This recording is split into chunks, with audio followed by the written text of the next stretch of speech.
जय जिनेंद्र। पिछली कक्षा में हमने नमोकार मंत्र के बारे में आपको जानकारी दी थी। आज इस कक्षा में चत्तारी दंडक के बारे में हम आपको समझाएंगे।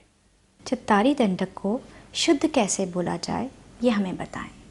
चत्तारी मंगलम, अरिहंता मंगलम, सिद्धा मंगलम, साहू मंगलम, केवली पर्णतो धम्मो मंगलम। चत्तारि लोगुत्तमा, अरिहंता लोगुत्तमा, सिद्धा लोगुत्तमा, साहू लोगुत्तमा, केवली पर्णतो धम्मो लोगुत्तमो।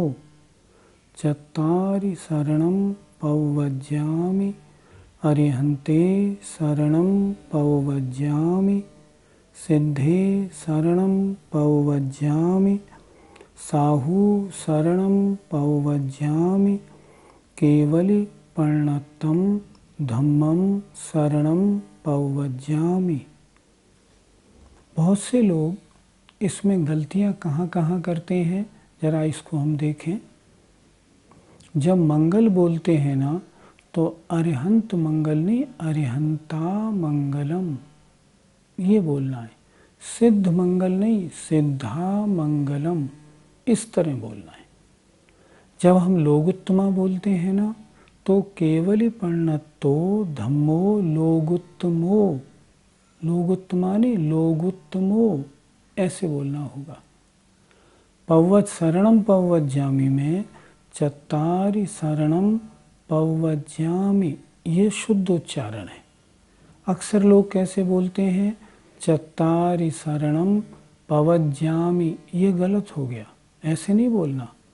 चत्तारि शरणम पौवज्यामि, अरिहन्ते शरणम पौवज्यामि, सिद्धे शरणम पौवज्यामि, साहू शरणम पौवज्यामि, केवली पर्णतं धम्मं शरणं पौवज्यामि।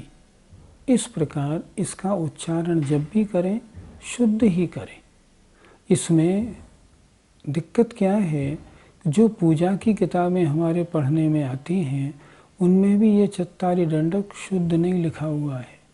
इसलिए हम किताब देख के पढ़ लेते हैं, अशुद्ध ही हमारे बोलने में आता है। जो मैंने समझाया है उसको इसी अनुसार बोलेंगे तो वह शुद्ध होगा। चत्तारी दंडक का शुद्ध उच्चारण सुनने में बहुत अच्छा लगा, पर कुछ समझ में नहीं आया, इसलिए आप थोड़ा इसका मीनिंग समझाएं। चत्तारी का अर्थ होता है ये चार। जैसे चत्तारि मंगलम, ये चार मंगल हैं। अरिहंता मंगलम, अरिहंत भगवान मंगल हैं। सिद्धा मंगलम, सिद्ध भगवान मंगल हैं। साहू मंगलम, साधु परमेष्ठी मंगल हैं। केवली पर्णतो धम्मो मंगलम, केवली माने केवली भगवान के द्वारा, पर्णतो माने प्रणीत अर्थात कहा गया जो धर्म है वह मंगल है। आगे देखें, चत्तारि लोगुत्तमा, ये चार लोक में उत्तम हैं। अरिहंता लोगुत्तमा, अरिहंत भगवान लोक में उत्तम हैं। सिद्धा लोगुत्तमा, सिद्ध भगवान लोक में उत्तम हैं। साहू लोगुत्तमा, साधु परमेष्ठी लोक में उत्तम हैं। केवली पर्णतो धम्मो लोगुत्तमो, केवली भगवान के द्वारा परिणतो माने कहा गया धर्म लोक में उत्तम है। चत्तारि शरणम पवज्जामि, चत्तारि माने इन चार की, शरणम माने शरण को, पवज्जामि प्राप्त होता हूँ। अरिहंते शरणम पवज्जामि, अरहंत भगवान की शरण को प्राप्त होता हूँ। सिद्धे शरणम पवज्जामि, सिद्ध भगवान की शरण को प्राप्त होता हूँ। केवली परिणतम धम्मम शरणम पवज्जामि, केवली भगवान के द्वारा परिणतम माने कहा गया, धम्मम माने जो धर्म है, मैं उसकी शरण को प्राप्त होता हूँ। इस प्रकार चत्तारी दंडक का अर्थ आपको हमने समझाया। चत्तारी मंगलम, पर ये मंगल से हम क्या समझें? आप इसके बारे में थोड़ा हमें समझाएं। मंगल शब्द का अर्थ हम दो तरह से समझ सकते हैं। मंगल जो शब्द बना है वो मंगम लाते इति मंगलः, अर्थात मंग कहते हैं सुख, जो सुख को लाए, जिसके करने से हमको सुख की प्राप्ति हो, उसे कहते हैं मंगल। दूसरा अर्थ होता है मलम गालयति इति मंगलम, अर्थात मल आत्मा के साथ लगे हुए जो कर्म रूपी गंदगी है, जो मल है, मैल है, उसको जो गालयति मन नष्ट करता है, उसे कहते हैं मंगल। मंगल शब्द का अर्थ क्या हुआ? जो सुखों की प्राप्ति कराए, आत्मा के साथ लगे हुए कर्म रूपी मल को गलाए या नष्ट करे, उसे हम मंगल कहते हैं। ये चार मंगल हैं, इसका मतलब होता है इन चार की वंदना करने से हमको सुख की प्राप्ति होती है और हमारे कर्मों का नाश होता है, इसलिए ये चार मंगल हैं। ये मंगल जिसके बारे में आपने बताया, क्या ये चार ही होते हैं और भी तो हो सकते हैं? चलिए मैं आपसे ही पूछता हूँ, इन चार के अलावा और मंगल कौन हो सकता है? इन चार के अलावा संसार में ऐसा कौन है जिसकी आराधना करने से हमको सुख की प्राप्ति होगी? इन चार के अलावा ऐसा कौन है जिसकी आराधना करने से, जिसकी वंदना करने से हमारे आत्मा के साथ लगे कर्मों का नाश होगा? इनके अलावा कोई मंगल है ही नहीं। हम लौकिक मंगल तो मान सकते हैं, जैसे लौकिक मंगलों में भरा हुआ पानी का कुंभ कलश मंगल माना जाता है, जैसे सरसों मंगल मानी जाती है। घर से आप निकलें और झाड़ू लिए हुए कोई सामने आ जाए तो उसको आप मंगल मानते हैं। घर से निकलें, कोई मुर्दा दिखाई पड़ जाए तो आप मंगल मानते हैं। इन चार के अलावा कोई पांचवा है ही नहीं जो मंगल हो सके, इसलिए अपनी श्रद्धा बनानी चाहिए, चार ही मंगल हैं, पांच नहीं। आपने अरिहंतों को मंगल माना है, पर जैन धर्म में तीर्थंकरों का बहुत ऊंचा स्थान है, तो उन्हें क्यों नहीं माना? अरिहंत और तीर्थंकर दोनों एक ही पद वाले हैं। अरहंत भगवान और तीर्थंकरों में सारे तीर्थंकर अरहंत तो होते ही हैं, लेकिन उनमें एक खूबी और होती है कि उनके कल्याणक होते हैं। जैसे बाहुबली भगवान अरिहंतों में तो आते हैं, लेकिन तीर्थंकरों में नहीं आते। भगवान महावीर वर्धमान स्वामी जो हैं, ये तीर्थंकरों में आते हैं। ये अरहंत तो हैं ही, अरहंतों से और अच्छे तीर्थंकर कहलाते हैं, लेकिन अगर हमने अरहंतों की वंदना कर ली तो तीर्थंकरों की वंदना हो जाती है। अरिहंत मंगल में तीर्थंकर गर्भित हैं, ये समझना चाहिए।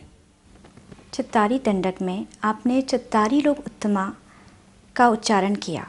इस शब्द से, लोग उत्तम शब्द से हम क्या समझें?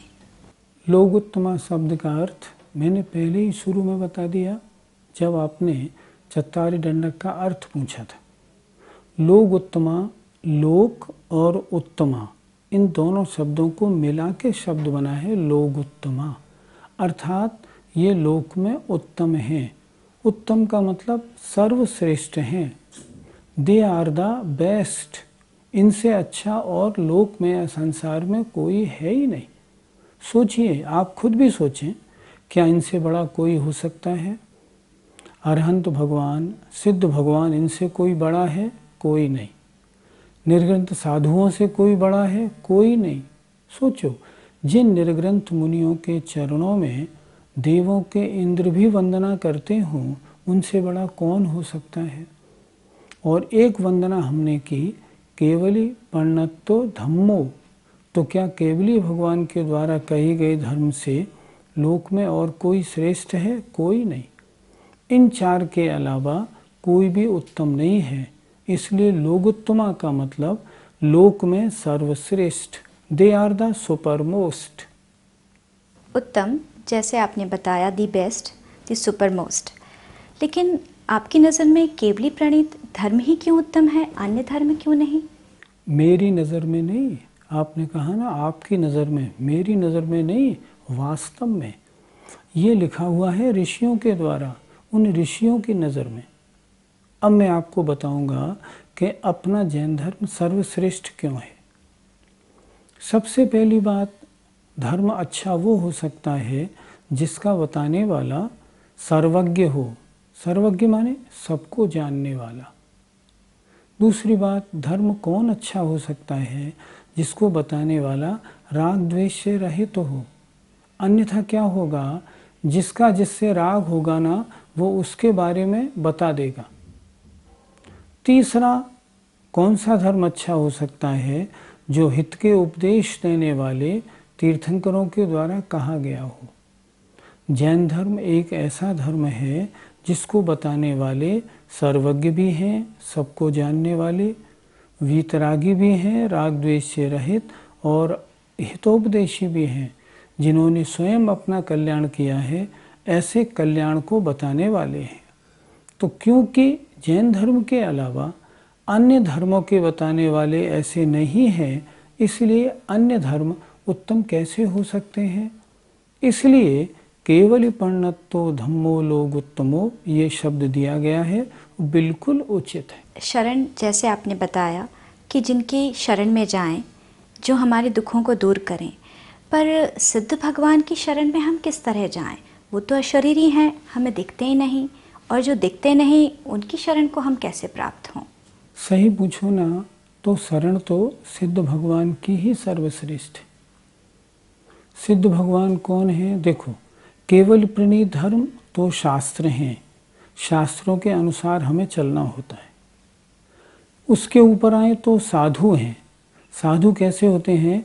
जिन्होंने चलना शुरू तो कर दिया है, लेकिन अभी जो अरहंत सिद्ध नहीं बने।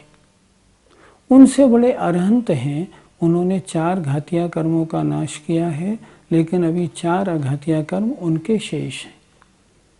अब 4 अघातिया कर्म भी नष्ट करने के बाद जो आत्मा को सिद्ध पद प्राप्त हो गया, यही वास्तव में शरण है। हमारा लक्ष्य क्या है? हमारा लक्ष्य है हमारी आत्मा के साथ अनादिकाल से जो 8 कर्म लगे हुए हैं, ये 8 कर्म हमारे नष्ट हो जाएं, हम अरहंत बने और सिद्ध बन जाएं। ये हमारा लक्ष्य है। शरण में किसकी जाया जाता है? जैसा हमें बनना होता है, जो सर्वोत्कृष्ट पद वाला होता है, उसकी शरण में जाया जाता है। सिद्ध भगवान से तात्पर्य क्या है? आत्मा की जो परम शुद्ध दशा है, वह सिद्ध हैं, जिन्होंने तपस्चरण करके आत्मा के साथ लगे हुए कर्म मैल को पूरी तरह धो डाला है, जो परम स्वच्छ अवस्था को प्राप्त हो गए हैं, जो सिद्ध परमेष्ठी कहलाते हैं, जो लोक के ऊपर शिखर पर विराजमान होते हैं, वे कहलाते हैं सिद्ध। वास्तव में तो हमें उन्हीं की शरण है। क्यों? क्योंकि वे हमारे लक्ष्य भूत हैं। हमें सिद्ध पद प्राप्त करना है। जिस व्यक्ति को जैसा पद प्राप्त करना होता है, वो वैसे ही जीव की शरण में जाता है। हम पहले धर्म की शरण में गए ताकि वो हमें मार्ग बताए, फिर हम साधु की शरण में आए ताकि हम उनसे निर्ग्रंथ दिगंबर अवस्था प्राप्त कर चलना सीखें, फिर हम अरहंतों की शरण में आए, हम 4 घातिया कर्मों को कैसे नष्ट करें ये हम उनसे सीखें। जिस व्यक्ति को जैसा पद प्राप्त करना होता है वो वैसे ही जीव की शरण में जाता है। हम पहले धर्म की शरण में गए ताकि वो हमें मार्ग बताए, फिर हम साधु की शरण में आए ताकि हम उनसे निर्ग्रंथ दिगंबर अवस्था प्राप्त कर चलना सीखें। फिर हम अरहंतों की शरण में आए, हम 4 घातिया कर्मों को कैसे नष्ट करें ये हम उनसे सीखें। और सिद्ध भगवान के दर्शन से, सिद्ध भगवान की पूजा करने से हमको ये ज्ञात होता है कि आत्मा शुद्ध कैसे बनती है, आत्मा शुद्ध कैसी होती है। इसलिए सर्वश्रेष्ठ शरण, या हम ये भी कहें वास्तविक शरण तो सिद्ध भगवान ही है। जिनको अपनी आत्मा को परम शुद्ध बनाना हो उनको सिद्ध भगवान के अलावा और शरण कोई नहीं हो सकता। अन्य सबको भी सिद्ध भगवान शरण है। देखो एक बात आपको बताऊं, जितने तीर्थंकर भगवान गृहस्थ में होते हैं वे णमोकार मंत्र का उच्चारण नहीं करते, वे साधु परमेष्ठी की वंदना नहीं करते, वे अरहंत परमेष्ठी का नाम नहीं लेते, वे सब मात्र सिद्ध भगवान का नाम लेते हैं। जब तीर्थंकर दीक्षा लेते हैं तब ओम नमः नहीं बोलते, वो बोलते हैं नमः सिद्धेभ्यः, सिद्ध भगवानों को नमस्कार हो। अन्य को क्यों नहीं कहा उन्होंने? क्योंकि परम शरण भूत तो सिद्ध परमेष्ठी ही हैं। इसलिए तीर्थंकर जैसे भी जिनकी वंदना करते हैं ऐसे वे सिद्ध भगवान परम शरणभूत हैं, सबके लिए शरणभूत हैं, हमें अपनी आत्मा का शुद्ध स्वभाव दिखाने वाले हैं, हमको मोक्ष का मार्ग वास्तव में स्वयं शुद्ध होकर बताने वाले हैं। इसलिए परम शरण और वास्तविक शरण सिद्ध भगवान ही हैं। चाहे वर्तमान में हमको न दिखें, लेकिन शास्त्रों के अनुसार उनका स्वरूप तो हमको मालूम होता है, और जो उनका स्वरूप शास्त्रों से हम जानते हैं उसका हम अंदर चिंतन करें, उन जैसे बनने की भावना करें। इसीलिए वे ही हमारे शरणभूत हैं, और ऐसा अगर हम करते हैं हम उनकी शरण को प्राप्त होंगे तो एक दिन हम भी सिद्ध बनेंगे। इसलिए परम शरण तो नहीं दिखते हुए भी सिद्ध ही हैं। आपने हमें बताया कि सिद्ध भगवान ही वास्तव में जिन्होंने अपने 8 घातिया कर्मों का नाश कर लिया है संसारी प्राणियों की शरण है। पर थोड़ा सा अरिहंत और सिद्ध भगवान में कुछ कन्फ्यूजन सा है, आप इसका थोड़ा डिफरेंस अच्छे से बताएं। कर्म 8 होते हैं, इसके माध्यम से हम अरिहंत और सिद्ध भगवान में अंतर समझेंगे। कर्म 8 होते हैं, ज्ञानावरणी, दर्शनावरणी, वेदनी, मोहिनी, आयु, नाम, गोत्र और अंतराय। इन 8 कर्मों में 4 कर्म ऐसे हैं जो आत्मा के गुणों का घात करने वाले हैं, ज्ञानावरणी, दर्शनावरणी, मोहिनी और अंतराय। जो मुनि महाराज ध्यान लगाते हैं, ध्यान के द्वारा इन 4 घातिया कर्मों को नाश कर देते हैं, ज्ञानावरण, दर्शनावरण, मोहिनी और अंतराय को, तो वे 4 घातिया कर्मों को नाश कर अरहंत पद को प्राप्त हो जाते हैं। और अरहंत पद पर रहने के बाद जब अंत में आयु अंतर्मुहूर्त थोड़ी सी बाकी रह जाती है तब वे अरहंत भगवान पुनः ध्यान लगाते हैं, और ध्यान के द्वारा अब जो 4 अघातिया कर्म शेष रह गए ना, उन 4 अघातिया कर्मों को भी नष्ट करके और सिद्ध बन जाते हैं। अरिहंत और सिद्धों में अंतर है। सिद्ध लास्ट स्टेज है, अरिहंत भगवान अभी बीच में है। अरिहंत भगवान अभी संसार में है, सिद्ध भगवान लोक के अंत में विराजमान है। दोनों में अंतर है।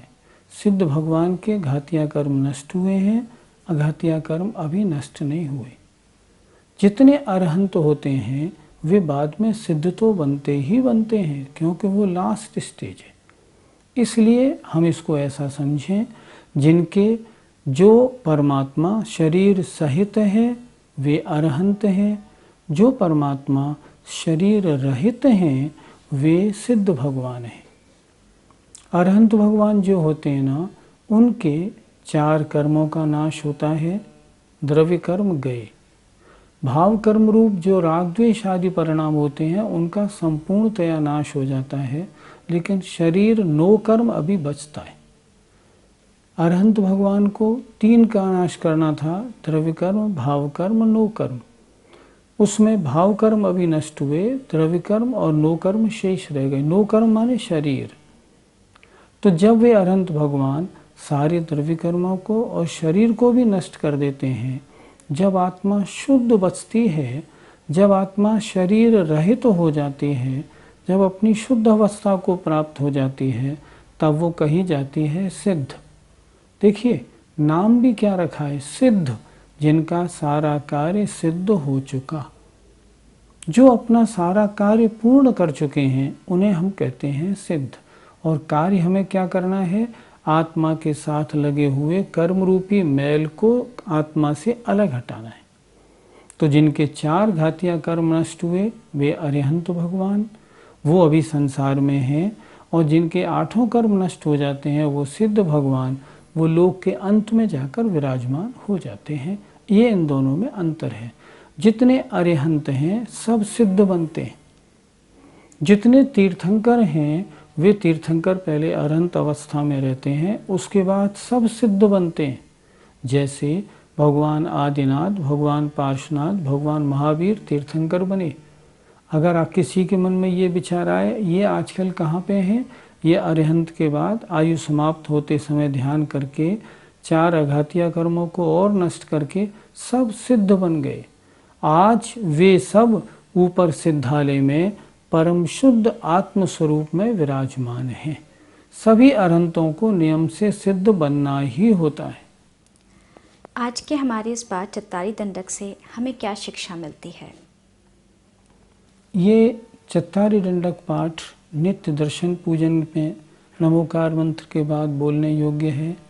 ये हमको इस बात को बताता है कि लोक में 4 ही उत्तम हैं, 4 ही मंगल हैं और 4 ही हमारी शरणभूत हैं। हमें अपनी श्रद्धा ऐसी बनानी चाहिए कि इस 4 के अलावा और किसी को भी हम पूज्य नहीं माने, किसी की शरण में नहीं जाएं, किसी को भी लोक में उत्तम ना समझें। जो वास्तविकता है, वास्तव में इनसे बड़ा हो भी कौन सकता है। इसलिए आज हमें ये शिक्षा मिलती है, हम अपना पूरा जीवन 4 के चरणों में समर्पित करेंगे। अरहंत भगवान, सिद्ध भगवान, निर्ग्रंथ साधु और केवल प्रणीत जैन धर्म के। क्यों? क्योंकि 4 ये चारों ही मंगल हैं, चारों ही उत्तम हैं। अतः हम इनके अलावा किसकी शरण में जाएं? अन्य देवी देवता तो इनके चरणों के सेवक हैं। ये आज के इस पाठ से शिक्षा मिलती है। आज की कक्षा हमारी पूरी होती है। अब हम चलते हैं। जय जिनेंद्र। जय जिनेंद्र।